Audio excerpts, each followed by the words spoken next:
नेताजी सुभाष चंद्र बोस ने कहा था कि अंतिम विजय हमारी ही होगी।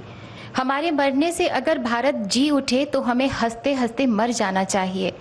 भारत माँ के वीर सपूत नेताजी सुभाष चंद्र बोस सूर्य पुत्र थे, जिनकी चिंगारी से हर भारतीय के हृदय में स्वतंत्रता की मशाल जला करती थी।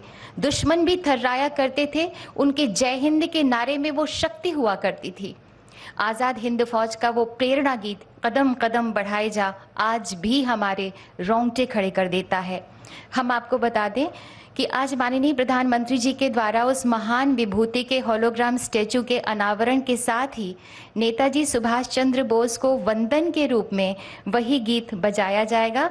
आप सभी से अनुरोध है कि जब वो गीत बजे तो हम सब अपने स्थान पर खड़े हो जाएंगे।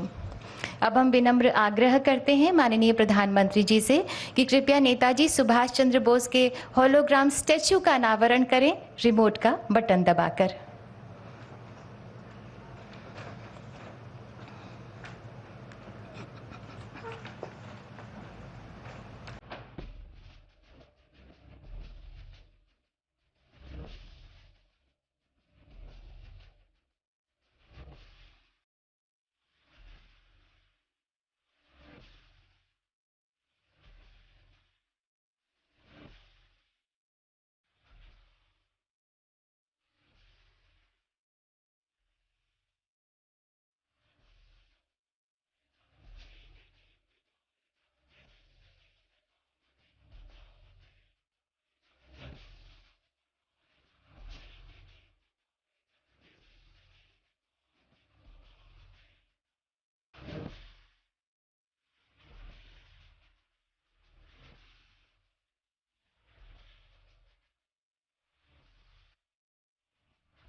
बहुत बहुत धन्यवाद माननीय आपका।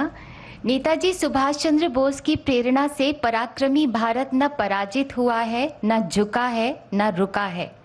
माननीय प्रधानमंत्री जी कहते हैं कि हमें बलिदानियों स्वतंत्रता सेनानियों की तरह देश के लिए मरने का अवसर चाहे न मिला हो, लेकिन हम देश के लिए जीकर तो दिखा सकते हैं। आज उन व्यक्तियों या संगठनों को पुरस्कृत किया जाएगा जो आपदाओं के कारण मानव पीड़ा को कम करने के लिए निस्वार्थ भाव से परिश्रम पूर्वक काम कर रहे हैं। हम माननीय प्रधानमंत्री जी से विनम्र अनुनय करते हैं कि कृपया सुभाष चंद्र बोस आपदा प्रबंधन पुरस्कार अपने कर कमलों द्वारा प्रदान करें।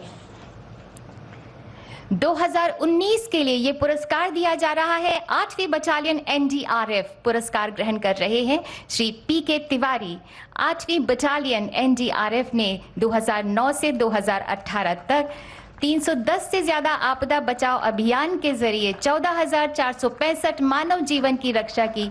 10 लाख लोगों को कैपेसिटी बिल्डिंग, अवेयरनेस तथा ट्रेनिंग प्रोग्राम से जोड़ा। 2020 के लिए ये पुरस्कार दिया जा रहा है श्री के सिंह, पूर्व डीजी सीआईएसएफ। आपने 3 टियर डिजास्टर रिस्पांस मैकेनिज्म के निर्माण की नींव रखी। आपदा प्रबंधन के सभी चरणों में सिविल डिफेंस के एक्टिव पार्टिसिपेशन की परिकल्पना को भी आपने प्रतिपादित किया। 2020 के लिए ही disaster mitigation and management centre Uttarakhand को पुरस्कार दिया जा रहा है। पुरस्कार ग्रहण कर रहे हैं श्री एसए मुरुगेसन आईएएस। डीएमएमसी का कार्य आपदा पूर्व तैयारी, कैपेसिटी बिल्डिंग, आपदा के बाद की प्रतिक्रिया तथा रिहैबिलिटेशन पर केंद्रित है। वैज्ञानिक तथा शैक्षिक संस्थाओं और राज्यों के विभागों के बीच संवाद स्थापित किया जाता है। 2021 के लिए पुरस्कार दिया जा रहा है श्री राजेंद्र कुमार भंडारी को। आप डिजास्टर मिटिगेशन पर Indian national academy of engineering forum के अध्यक्ष हैं। आपने भारत में जियो हैजार्ड्स और भूस्खलन पर वैज्ञानिक अध्ययन की नींव रखी। भूस्खलन अध्ययन की पहली प्रयोगशाला भी स्थापित की। 2021 के लिए पुरस्कार दिया जा रहा है sustainable environment and ecological development society seeds को। पुरस्कार ग्रहण कर रहे हैं डॉक्टर अंशु शर्मा। सीड्स पिछले 28 सालों से आपदाओं और जलवायु परिवर्तन के प्रभावों से प्रभावित हो सकने वाले लोगों को रेजिलियंस निर्माण की दिशा में काम कर रही है। 2022 के लिए प्रोफेसर विनोद कुमार शर्मा को ये पुरस्कार दिया जा रहा है। भारत में DRR में आपके अग्रणी कार्य ने आपको अंतर्राष्ट्रीय पहचान दिलाई। सिक्किम राज्य आपदा प्रबंधन के उपाध्यक्ष के रूप में आपने सिक्किम को DRR लागू करने में एक आदर्श राज्य बनाया है। 2022 के लिए ही गुजरात आपदा प्रबंधन संस्थान को पुरस्कार दिया जा रहा है। पुरस्कार ग्रहण कर रहे हैं Shri PK Taneja DG। GIDM ने पेंडेमिक के दौरान मल्टी हैजार्ड रिस्क मैनेजमेंट तथा रिडक्शन के लिए 12,000 से ज्यादा प्रोफेशनल्स को ट्रेन किया। फायर से संबंधित पोर्टल, कोविड से संबंधित मोबाइल ऐप भी विकसित किया। बहुत बहुत धन्यवाद माननीय आपका और सभी पुरस्कार विजेताओं को हार्दिक बधाई।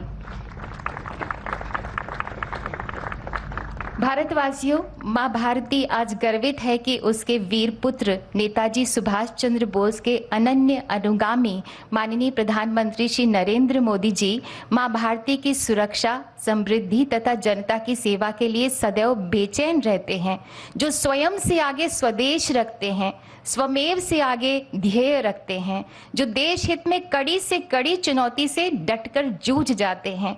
माननीय प्रधानमंत्री जी के नेतृत्व में आजाद हिंद फौज का वो तराना आज शब्दशः चरितार्थ हो रहा है। शुभ सुख चैन की बरखा बरसे, भारत भाग है जागा, सूरज बनकर जग पर चमके, भारत नाम सुभागा।